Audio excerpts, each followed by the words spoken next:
welcome to Miss Rose's classroom. Now today we are going to study the chapter The Little Girl, written by Katherine Mansfield.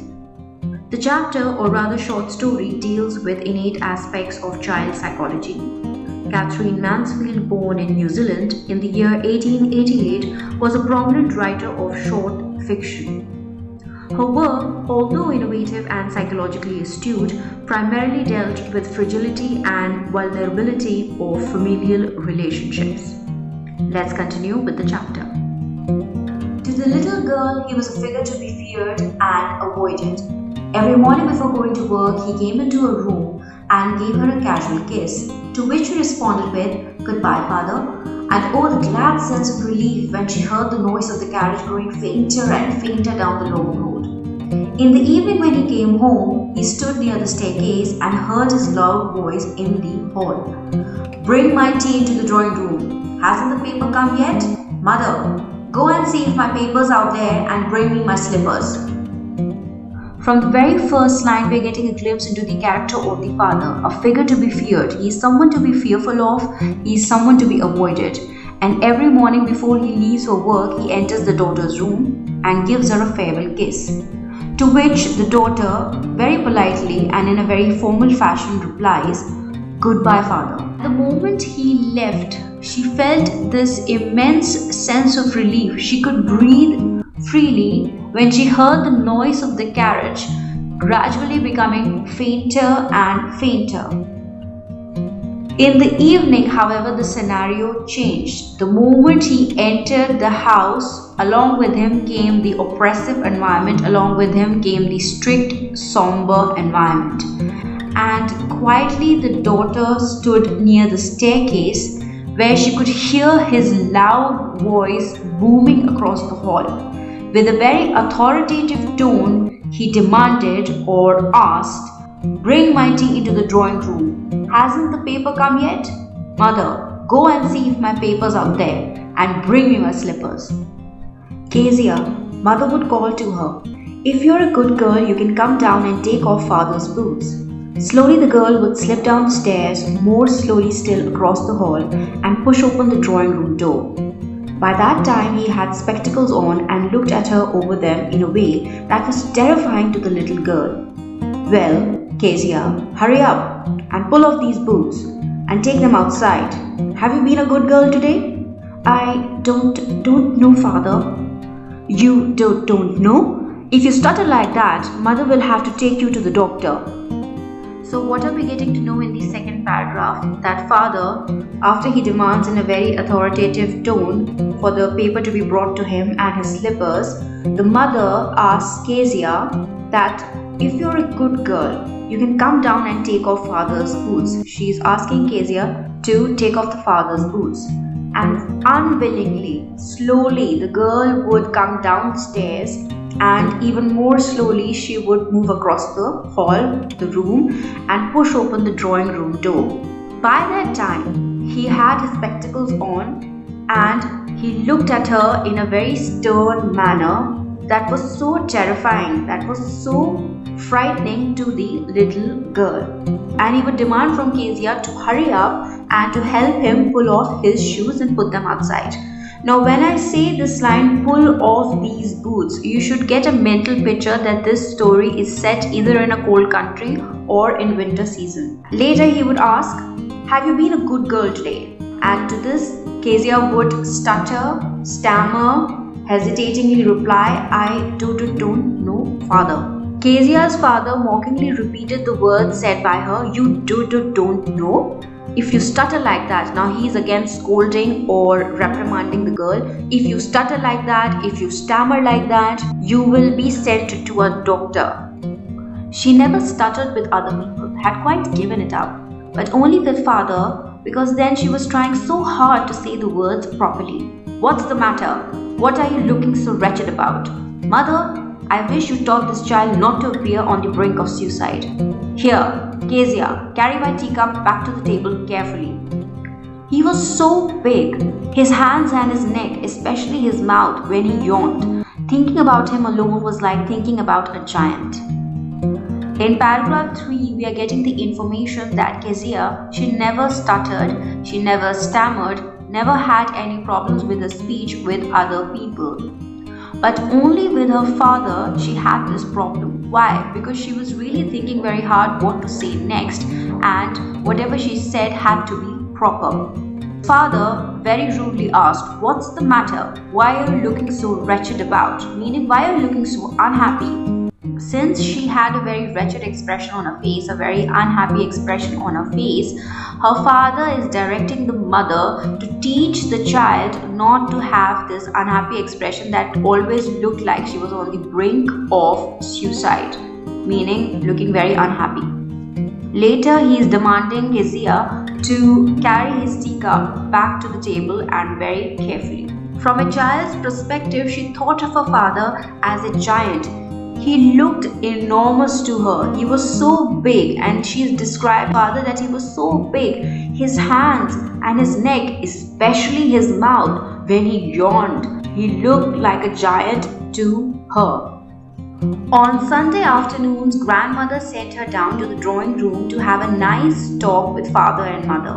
But the little girl always found mother reading and father stretched out on the sofa, his handkerchief on his face, his feet on one of the best cushions, sleeping soundly and snoring. She sat on a stool, gravely watched him until he woke and stretched, and asked the time, then looked at her. "Don't stare so, Kezia. You look like a little brown owl." One day, when she was kept indoors with a cold, her grandmother told her that father's birthday was next week and suggested she should make him a pincushion for a gift out of a beautiful piece of yellow silk. In paragraph 4, we are getting to know about the Sunday routine. On Sunday afternoons, grandmother would request the child Kezia to go into the drawing room and have a polite conversation with her parents. Nice talk with father and mother means to have a polite conversation with her parents.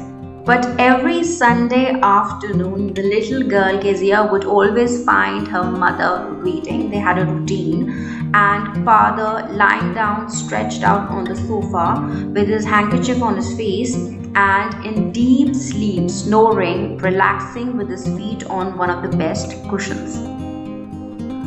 And like every Sunday afternoon, little girl Kezia would sit on a stool, very seriously watch him, gravely watch him until he woke and stretched his arms and asked for the time. Then he would look at her and say, "Don't stare so. Kezia, you look like a little brown owl." He would mention that she looks like a little brown owl when she kept staring at him. One day when she was kept indoors with a cold, meaning she was sick, her grandmother mentioned that it was her father's birthday next week, and she suggested that Kezia should present him with a beautiful gift, here a pincushion made out of yellow silk. Laboriously with a double cotton, the little girl stitched 3 sides. But what to fill it with? That was the question. The mother was out in the garden and she wandered into mother's bedroom to look for scraps. On the bed table, she discovered a great many sheets of fine paper, gathered them out, tore them into tiny pieces, and stuffed her case. Then sewed up the 4th side. That night there was a hue and cry in the house. Father's great speech for the Port Authority had been lost. Rooms were searched, servants questioned. Finally, mother came into Kezia's room. "Kezia, I suppose you didn't see some papers on the table in our room?" "Oh yes," she said. "I tore them up for my surprise." "What?" screamed mother. "Come straight down to the dining room this instant." Into something. So she painstakingly sewed a pincushion for her father, but what to fill it with? What the stuffing could be? That was the question. Now nobody was there to guide her. The grandmother was out there in the garden. So she went into the mother's bedroom to look for scraps. Scraps can be a piece of paper, a piece of metal, or piece of cloth, things that are no longer needed. On the bed table, she saw great many sheets of paper and she gathered them up. She tore them up into tiny pieces and she stuffed her pincushion, then sewed the 4th side.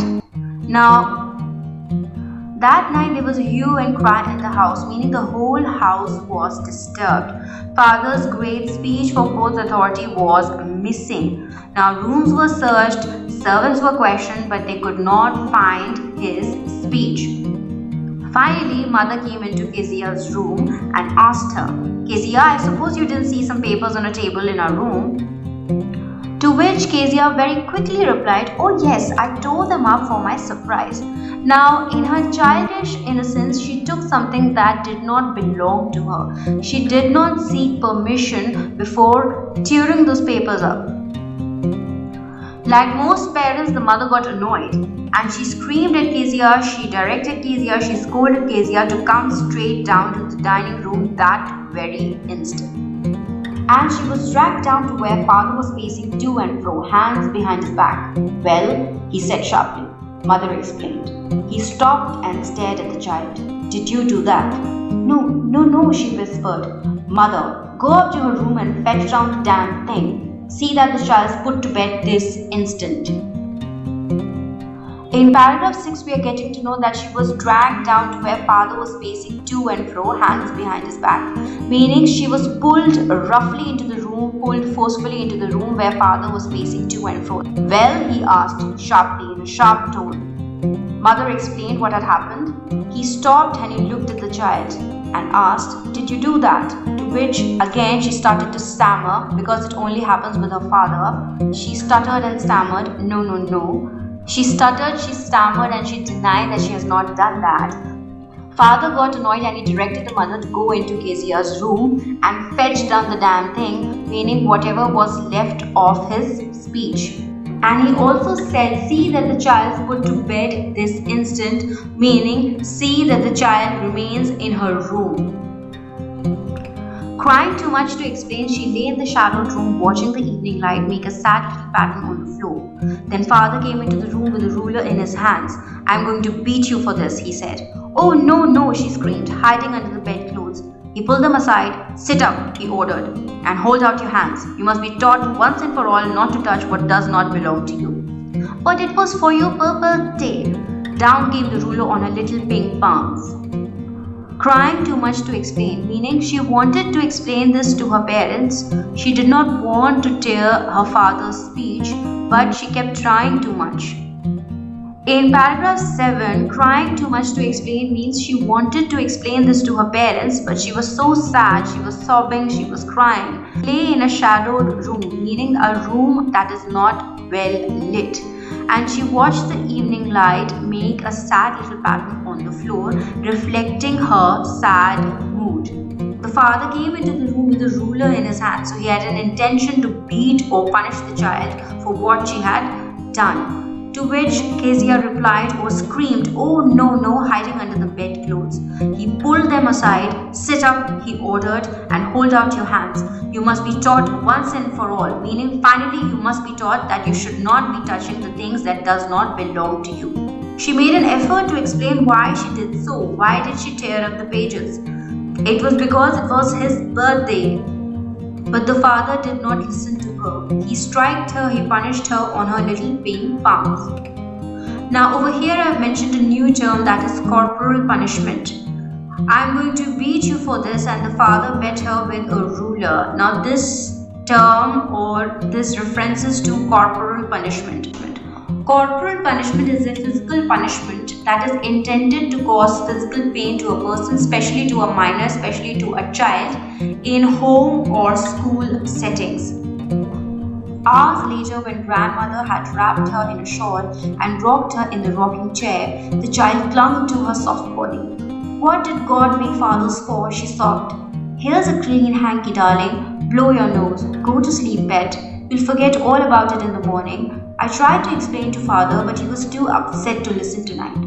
But the child never forgot. Next time she saw him, she quickly put both hands behind her back and a red color flew into her cheeks.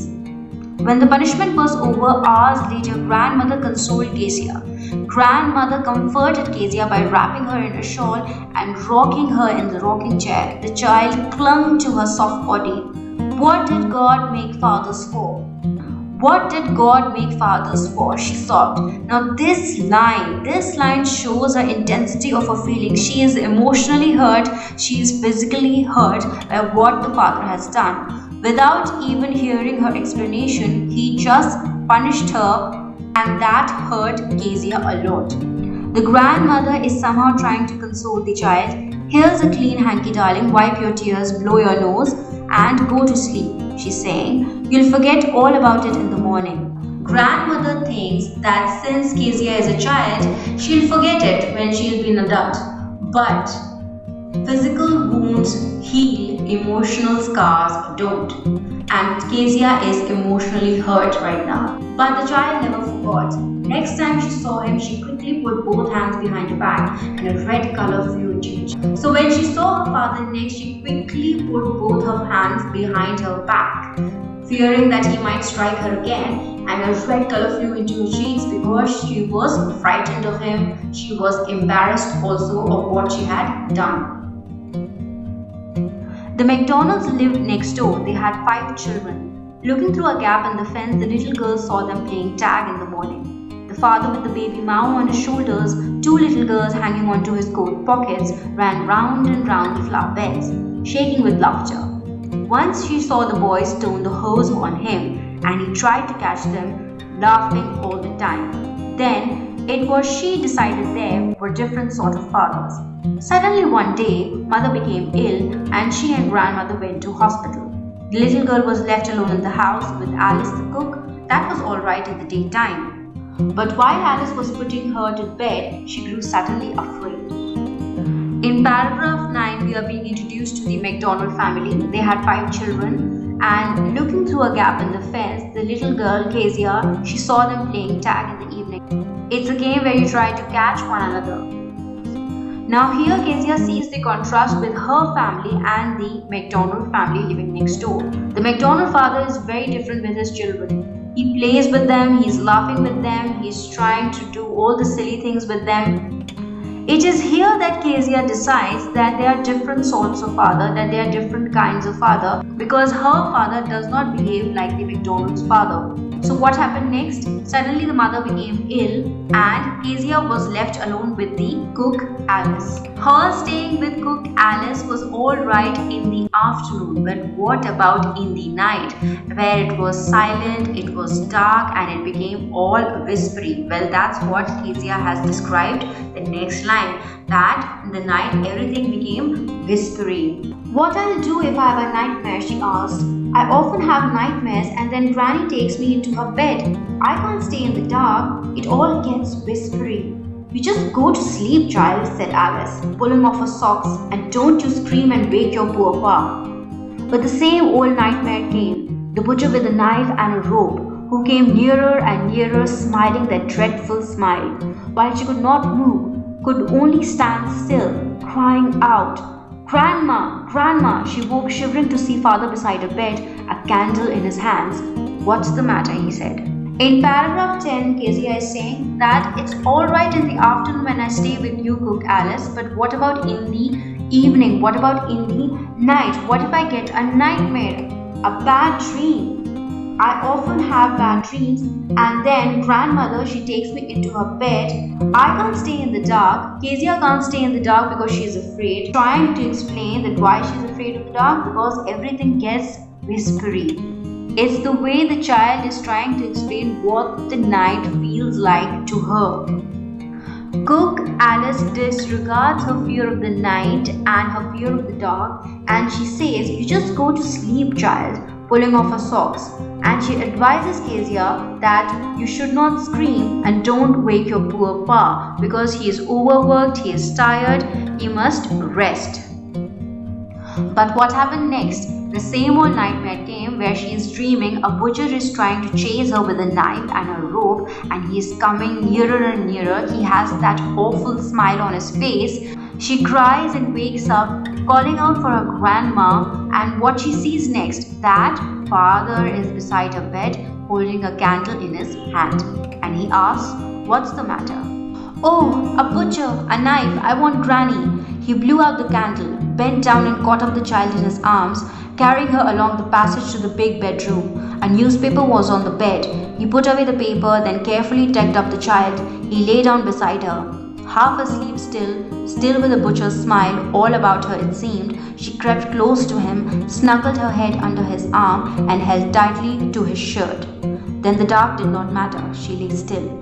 "Here, rub your feet against my legs and get them warm," said father. When Kezia's father asked her what's the matter, meaning what's wrong, she answered, "Oh, a butcher, she's trying to explain her nightmare. A knife, I want granny." He blew out the candle. He understood. He bent down and he caught up the child in his arms and he carried her along the passage to his big bedroom. Now, he was probably working because there is a newspaper lying on the bed, and he put away that paper. Then carefully he tucked up the child. He lay down beside her. Kezia was half asleep still, and in her mind she could still imagine the butcher coming after her. So she crept close to him, meaning she moved close to him, and snuggled her head under his arm, holding on tight to her father. When she snuggled with her father, when she was comforted by her father's presence, the dark did not matter. It was not scary anymore. She lay still. Now father said, "Here, rub your feet against my legs and get them warm." The next line has a very endearing moment. The father says, "Here, rub your feet against my legs and get them warm." As I mentioned earlier, the setting of the story might be a cold country or it might be winter season. So here the father is saying, rub your whole feet against my legs and get them warm quickly. Tired out, he slept before the little girl. A funny feeling came over her. Poor father, not so big after all, and with no one to look after him. He was harder than grandmother, but it was a nice hardness, and every day he had to work and was too tired to be a Mr. McDonald. "Oh," said the little girl, "my head's on your heart. I can hear it going. What a big heart you've got, father dear." In paragraph 12, as I said earlier, that he was probably working. He was tired out. He slept before the little girl. A funny feeling came over her. I think she felt overwhelmed. She was emotionally touched that even though her father was tired, he came to her rescue. He picked her up, he snuggled close to her, and he asked her to rub her feet against his legs to get herself warm. It is here that Kezia is realizing the difference between her father and Mr. McDonald, and she is learning to appreciate her father. Poor father, not so big after all. And with no one to look after him, he was harder than grandmother, meaning when grandmother tried to console her, it was very different, and when her father is trying to comfort her, it is very different. I think it is here that Kezia is beginning to understand her father, that her father is different from Mr. McDonald. He has work to do, he is extremely tired, and he cannot play with her like Mr. McDonald. And she tries to speak for her father, she tries to understand that she has torn up all his beautiful writing, the speech that he wrote for Port Authority. She moves suddenly and sighs. Even though he is tired, he still inquires about Kezia. "What's the matter? Another dream?" "Oh," said the little girl, "my head's on your heart. I can hear it going. What a big heart you've got, father dear." Meaning, even though he was tired, he looked out for her, he cared for her, comforted her, gave her a sense of security by taking her under his arms. It is here that she realizes that her father has indeed got a big heart. This concludes our today's session. I hope you liked listening to the story The Little Girl, written by Katherine Mansfield. If you did, please do like, share, subscribe and comment. Until next time, thank you.